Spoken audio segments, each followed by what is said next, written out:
నిబంధనలకు విరుద్ధంగా నడిపిస్తున్న కంకర క్రషర్ను వెంటనే నిలిపివేయాలి. మండల కేంద్రమైన హత్నూర గ్రామ శివారులో గత 16 సంవత్సరాలుగా కొనసాగిస్తున్న గణపతి కంకర క్రషర్ వల్ల రైతులు తీవ్రంగా నష్టపోతున్నారని హత్నూర గ్రామస్తులు మైనింగ్ ఏడీకి వినతి పత్రాన్ని అందజేశారు. కంకర క్రషర్ పేలులతో చుట్టుపక్కల గ్రామాల్లో ఇంటి గోడలకు పగుళ్లు ఏర్పడుతున్నాయని తెలిపారు. ఇష్టానుసారంగా కంకర క్రషర్ యాజమాన్యం పదుల సంఖ్యలో టిప్పర్లను రాత్రింబగలు నడిపిస్తున్నారని, గ్రామంలోని రోడ్లన్నీ ధ్వంసం అవుతున్నాయని గ్రామస్తులు మండిపడ్డారు.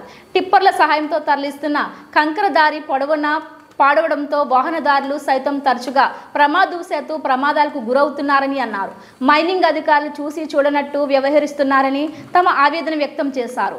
నిబంధనలకు విరుద్ధంగా నడుస్తున్న కంకర క్రషర్ యాజమాన్యంపై తక్షణమే జిల్లా కలెక్టర్ చట్టపరమైన చర్యలు తీసుకోవాలని హత్నూర మరియు చుట్టుపక్కల గ్రామస్తులు కోరారు.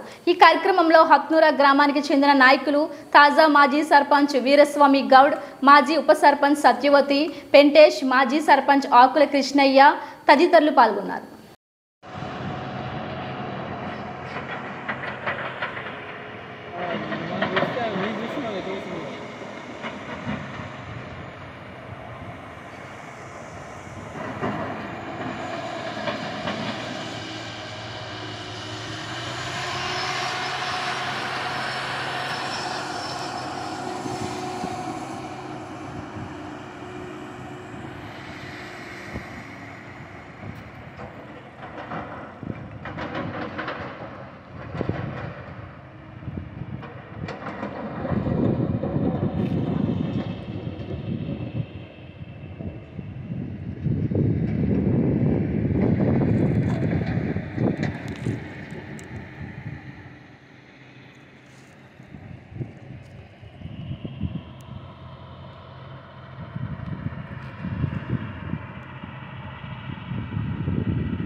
Kalian